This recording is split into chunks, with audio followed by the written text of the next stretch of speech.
आज श्री राम कथा में सुनते लक्ष्मण का परित्याग। जब इस प्रकार राज्य करते हुए श्री रघुनाथ जी को बहुत व्यतीत हो गए, तब एक दिन काल तपस्वी के वेश में राजदार पर आया। उसने संदेश भिजवाया कि मैं महर्षि अतिबल का दूत हूँ और अत्यंत आवश्यक कार्य से श्री रामचंद्र जी से मिलने चाहता हूँ। संदेश पाकर रामचंद्र जी ने उसे तत्काल बुला भेजा। काल के उपस्थित होने पर श्री राम ने उन्हें सत्कार पूर्वक यथोचित आसन दिया और महर्षि अतिबल का संदेश सुनाने का आग्रह किया। यह सुनकर मनुवेशधारी काल ने कहा, यह बात अत्यंत गोपनीय है, या हम दोनों के अतिरिक्त कोई तीसरा व्यक्ति नहीं रहना चाहिए। मैं आपको इसी शर्त पर उनका संदेश दे सकता हूँ कि यदि बातचीत के समय कोई व्यक्ति आ जाए तो आप उसका वध कर देंगे।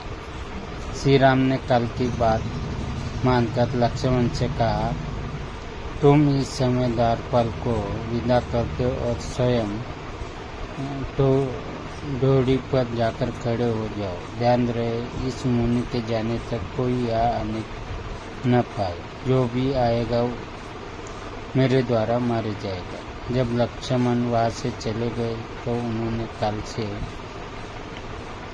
महर्षि का संदेश सुनाने के लिए कहा। उनकी बात सुनकर काल बोला, मैं आपकी माया द्वारा उत्पन्न आपका पुत्र काल हूँ। ब्रह्मा जी ने कहलाया है कि आपने लोगों की रक्षा करने के लिए जो प्रतिज्ञा की थी वह पूरी हो गई है। अब आपके स्वर्ग लौटने का समय हो गया है। वैसे आप अब भी यहाँ रहना चाहे तो आपकी इच्छा है। ये सुनकर श्री राम ने कहा, जब मेरा कार्य पूरा हो गया तो फिर मैं यहाँ रहकर क्या करूँगा। मैं शीघ्र ही अपने लोक को लौटूंगा। जब काल रामचंद्र जी से इस प्रकार वार्तालाप कर रहा था, उसी समय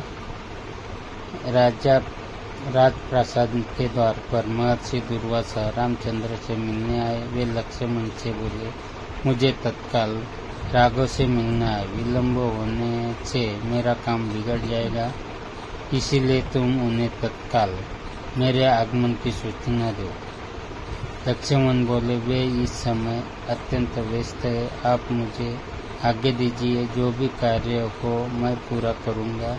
यदि उन्हीं से मिलना हो तो आपको 2 घड़ी प्रतीक्षा करनी होगी। ये सुनते ही मुनि दुर्वासा का मुख क्रोध से तमतमा आया और बोले, तुम अभी जाकर राघव को मेरे आगमन की सूचना दो।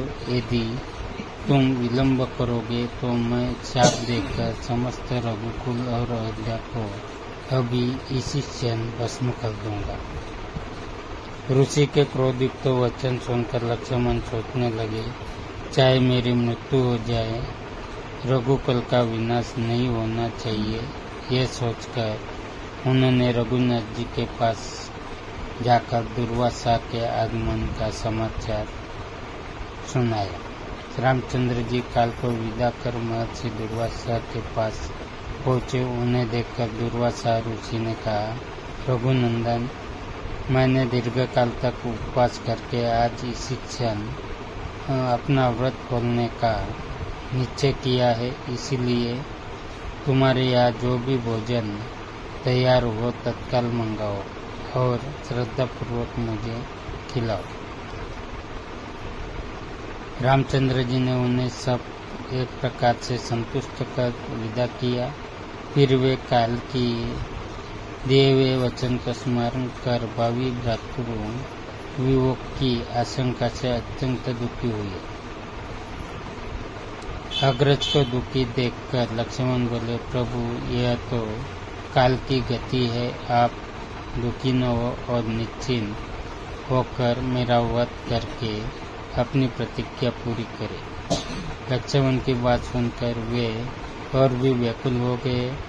उन्होंने गुरु वशिष्ठ तथा मंत्रियों को बुलाकर उन्हें संपूर्ण वृत्तांत सुनाया। ये सुनकर वशिष्ठ जी बोले, राघव, आप सबको शीघ्र ही यह संसार त्याग कर अपने अपने लोगों को जाना है। इसका प्रारंभ सीता के प्रस्थान से हो चुका है, इसीलिए आप लक्ष्मण का परित्याग करके अपनी प्रतिज्ञा पूरी करें। प्रतिज्ञा नष्ट होने से धर्म का लोप हो जाता है। साधु पुरुषों का त्याग करना उनके वध करने के समान ही होता है। गुरु वशिष्ठ की सम्मति मानकर श्री राम ने दुखी मन से लक्ष्मण का परित्याग कर दिया। वहां से चलकर लक्ष्मण सरयू के तट पर आए। जल का आचमन कर हाथ जोड़ प्राणवायु को रोक उन्होंने अपने प्राण विसर्जन कर लिए।